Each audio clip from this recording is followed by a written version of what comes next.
Hello there. Boris Johnson may well be on the hook for lockdown breaches again, but Brexit is the real target.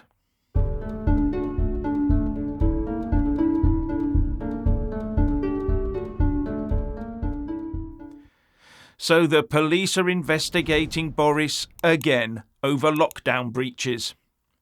This time the information came from his own official diary of his time in number 10. But he's not the only one under the cosh.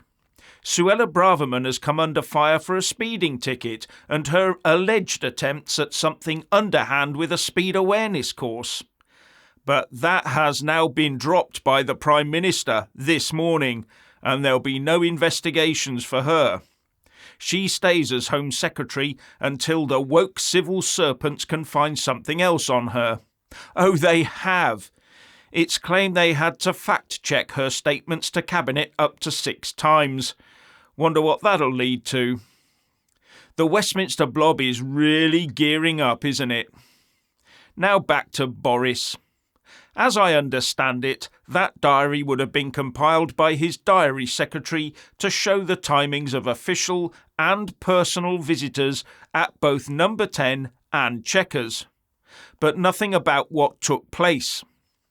And this information was found by lawyers who were working for the government on finding evidence for the Health Emergency Public Inquiry. And as a result, the Cabinet Office referred it to the Met Police to look at the Downing Street angle and to the Thames Valley Police for Chequers, with a Cabinet Office spokesman saying, "In line with obligations in the Civil Service Code, this material has been passed to the relevant authorities and it is now a matter for them." And we're told that no ministers were involved in the decision and number 10 was only informed after the event. Now, these offences have a 3-year limitation for prosecution on them, so there will be many relieved Remoaners out there hoping for a complete defenestration of Boris and his influence on politics, because that will, they hope, strengthen their dreams of a Brexit reversal. And the police have said that they are assessing information passed to them relating to events between June 2020 and May 2021. Now, Boris's side claim that they've written to both the Cabinet Office and the Privileges Committee explaining that these events had been queried but were lawful and not in breach of regulations at the time. And one of his allies said that this was all politically motivated and added that the former PM had not been contacted by police and that he had been advised by lawyers that all of these events were lawful and in no way broke any restrictions. So were they passed on in the hope that something can be found? But the Tory Justice Secretary Alex Chalk has defended the decision of civil servants to pass this diary information on to the police, saying that, had they not done so, they'd have been criticised. Now let's give this a bit of thought. Downing Street is one of the most heavily policed places on earth. Whenever I walk past, there are several armed police officers looking back at me through very high barred fence. You need all sorts of passes and clearances to get in. You try wandering up to the door for a secret stay-at-home order breaking visit.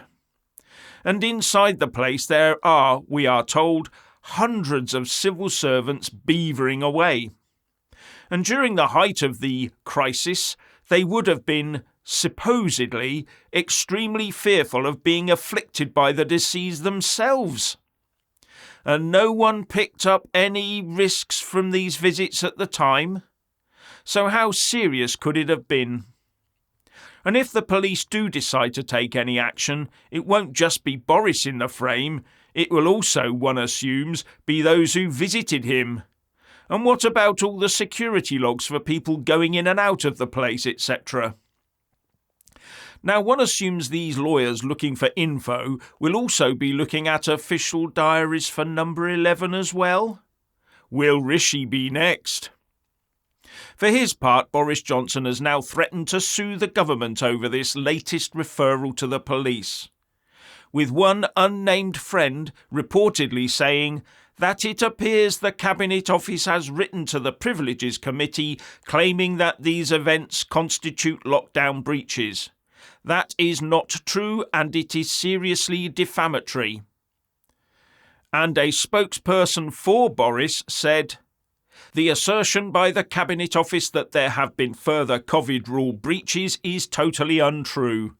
Lawyers have examined the events in question and advised that they were lawful.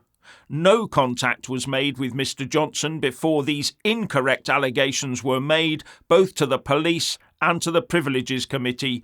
This is both bizarre and unacceptable. For whatever political purpose, it is plain that a last-ditch attempt is being made to lengthen the Privileges Committee investigation as it was coming to a conclusion, and to undermine Mr. Johnson." But most people will realise that whatever his faults or sins, Boris always had a target on his back because of Brexit, and until he is thoroughly expunged from public life, Remoaners will consider him unfinished business. As we've seen, anyone on the Brexit side is a target for these people, and they will use every tool they have, legitimate or not. And there are a lot of people like that inside the halls of power in Westminster. Now, one news outlet, The Telegraph, has a couple of anti-electric vehicle articles in it, and I've seen a few before casting doubt on such things as their claimed ranges and useful life. And today we have a report on a paper from the Tory think tank, the Centre for Policy Studies, putting forward the idea that electric vehicles should be charged by the mile as soon as possible, to get people used to the idea that they will be taxed to make up the shortfall as petrol and diesel cars decline in number and the fuel tax take dries up.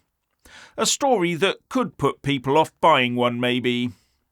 But it also has a story about scientists growing increasingly concerned about the amount of toxic tyre particles emitted from the tyres of EVs due to them weighing a lot more than internal combustion-powered cars.